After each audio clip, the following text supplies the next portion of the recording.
I didn't lose my marriage overnight. It fell apart piece by piece, and by the time she brought up an open marriage, I knew we were already done. But if you're curious how it all went down, stick around. This story gets messy. Don't forget to like, share, and subscribe if you're ready for this roller coaster of a life story. If you'd seen us 5 years ago, you'd probably think we had it all. Justina and I were a team, partners in marriage, parenting, and everything life threw at us. We worked together, supported each other, and we had this rhythm that just worked. But then Caleb was born. Don't get me wrong, becoming a dad was the best thing that ever happened to me. But what no one really tells you is how much it changes your relationship. Parenthood, it's amazing, but it's also overwhelming. And for us, it became this dividing line we didn't see coming. At first, I thought it was just the usual stuff: sleepless nights, work stress, trying to balance it all. I was busy with my career, trying to make sure we had everything we needed. Justina was the same, throwing herself into her job to keep moving up the ladder. But somewhere along the way, we stopped being partners and started being, I don't know, coworkers in a household. The spark that brought us together just wasn't there anymore. It wasn't one big fight or anything like that. It was like we were drifting apart, bit by bit, without even noticing. I used to tell myself it was normal. New parents are always tired, right? Schedules get crazy, and you stop having time for each other. It happens. That's what I kept telling myself. But then Justina started staying late at work. At first, I didn't think much of it. She had deadlines and important projects. But then it became every night. She'd text me that she was running late, and Caleb would already be asleep by the time she got home. We had a nanny who helped out, but it felt wrong, you know?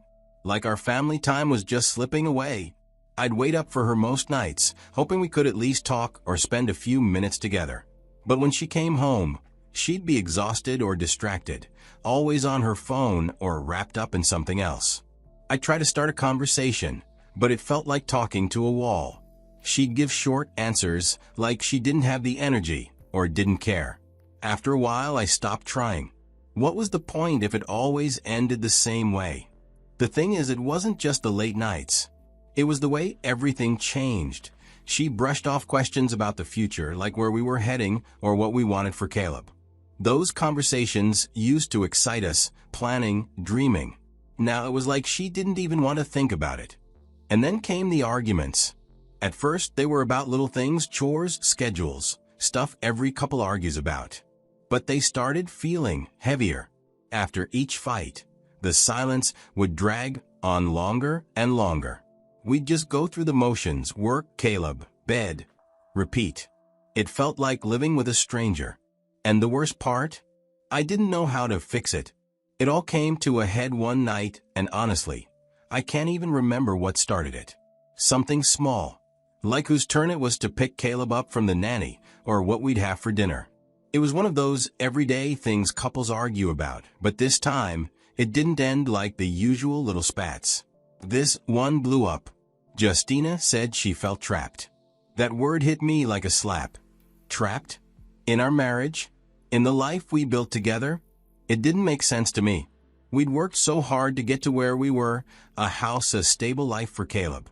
Sure, it wasn't perfect, but trapped? I was stunned. This wasn't the woman I married. I asked her what she meant. I wasn't yelling, I was trying to understand. But she kept saying things that made it harder to listen. She said the life we had was suffocating her, that she felt like she'd lost herself. She called our routine boring and said she wasn't happy anymore. And all I could think was, when did this happen? How did I miss this? The argument kept spiraling. I tried to stay calm, to reason with her. I told her we could work on it, take a trip, spend more time together, go to therapy, whatever it took. But she just shook her head like I didn't get it. She said she needed more than I could give her. Hearing that hurt more than I could admit at the time. It was like she'd already decided our marriage wasn't worth fixing. And then she said it. The words that turned my stomach. What if we tried an open marriage? At first, I thought I'd misheard her. I asked her to repeat it, and she did, calmly, like she was asking if we should order pizza for dinner. She said it could save us. that letting each other explore would bring excitement back into our lives. I couldn't believe what I was hearing. Explore? I asked her. You mean sleep with other people? My voice wasn't calm anymore. I was angry now. How could she think that was the answer? I told her to stop talking and throw that idea out of her head immediately. But she just stood there, looking at me like I was the unreasonable one. And the way she said it, there was no hesitation in her voice, no shame. She actually argued for it, saying it was the modern thing to do. All I could feel was disgust. How could she even suggest this to me? To us? I rejected the idea outright. No hesitation, no compromise. I told her I wasn't interested in that kind of marriage. Not now, not ever. She shrugged it off like my answer didn't even matter. And that, I think, hurt the most. The way she acted like this was already a done deal, and I was just the last to know. When a woman starts acting like that, you don't need to catch her cheating. Trust me, you already know. The day Justina brought up the open marriage, I knew she was either already seeing someone or had her eyes on somebody else. You don't just wake up one day and decide to throw your whole marriage into the deep end unless there's something or someone pulling you away. At first, I thought maybe she'd come to her senses. I gave it time. Weeks passed, but things only got worse. She was colder, distant, like I was just another piece of furniture in the house. She'd barely talk to me. And when she did, it felt forced, like she was counting the seconds until the conversation ended.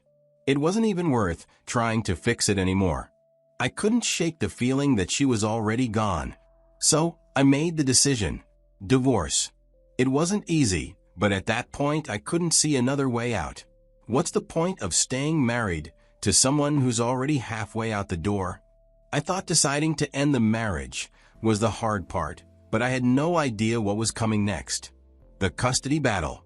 Justina fought like her life depended on it. Not for me, not for us, but for Caleb. She made it her mission to make me look like the bad guy. According to her, I was inflexible, controlling, and emotionally distant. The court? They ate it up. It didn't matter that I'd been a good father or that I tried to keep the family together.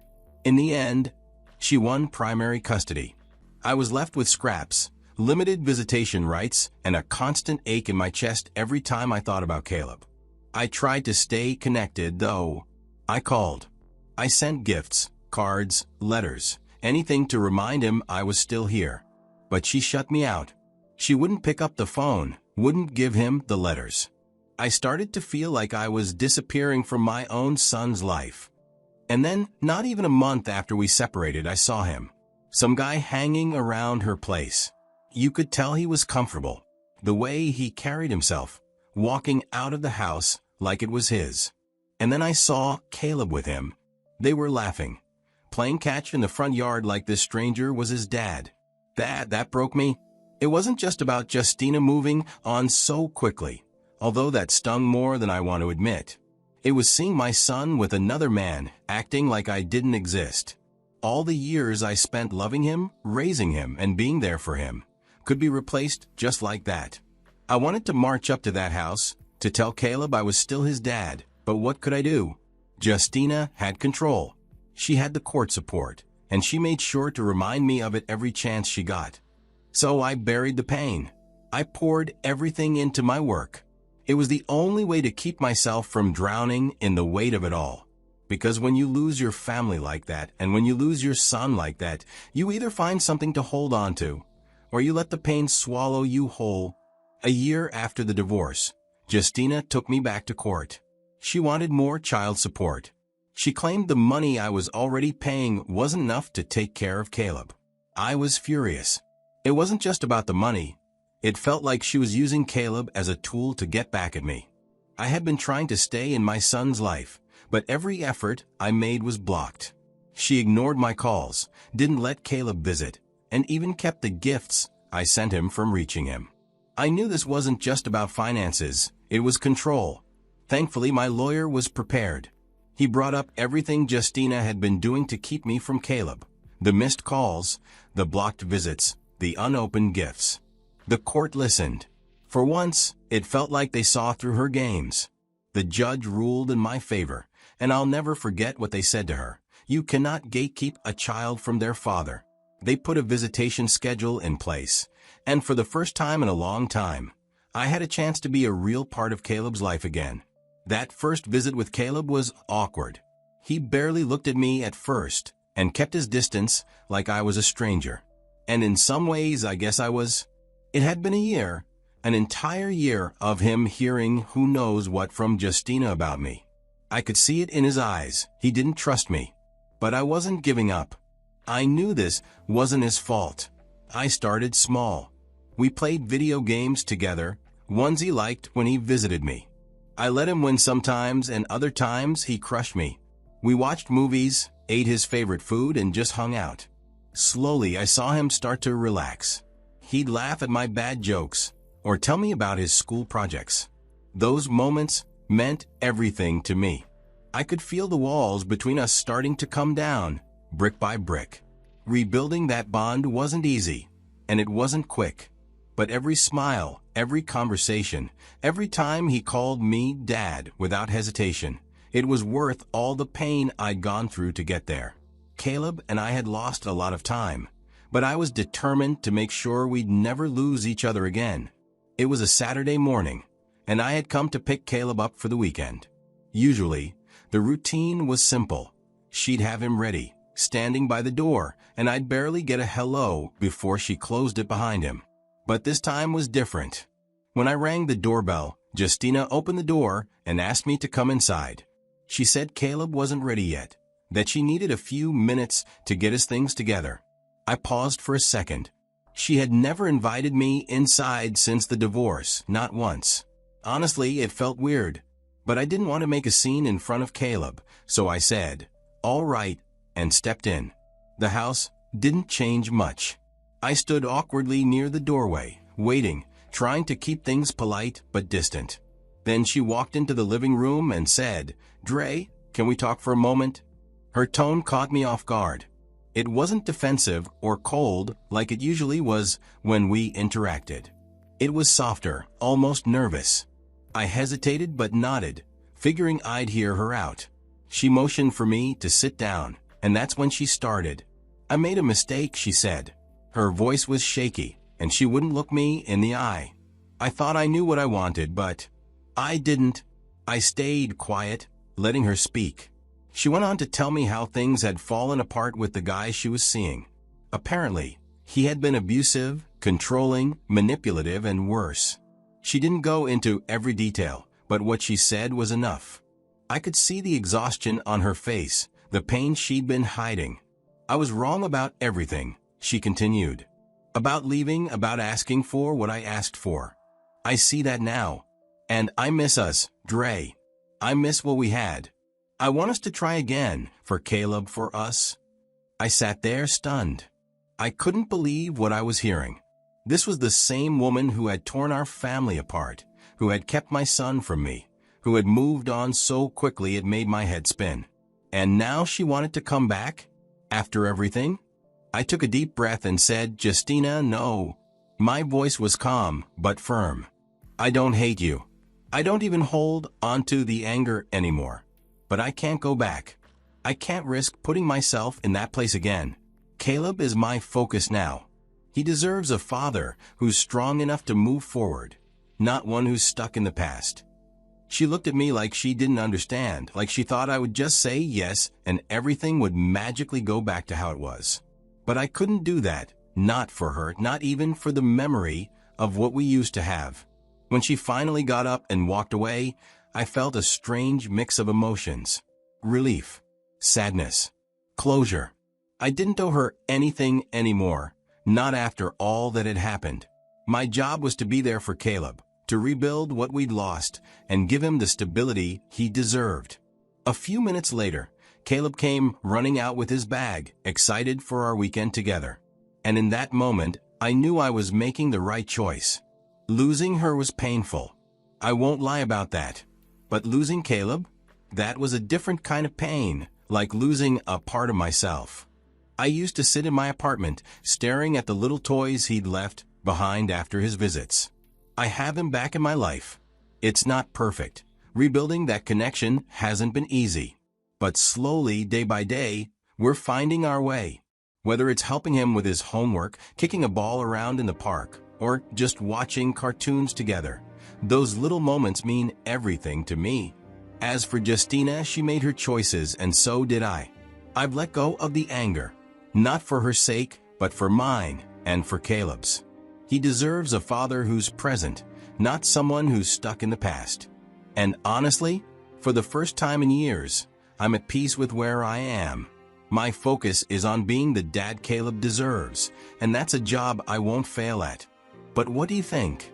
Did I handle it the right way? Would you have done anything differently if you were in my shoes? I'm curious to hear your thoughts, so drop a comment below. And if you're going through something similar, let me tell you this. It's tough, but you can get through it. Focus on what matters most, and take it one step at a time. You've got this. Thanks for sticking with me through this story. Don't forget to like, share, and subscribe if this resonates with you. Your support means the world. And who knows? Maybe sharing this will help someone else who needs to hear it.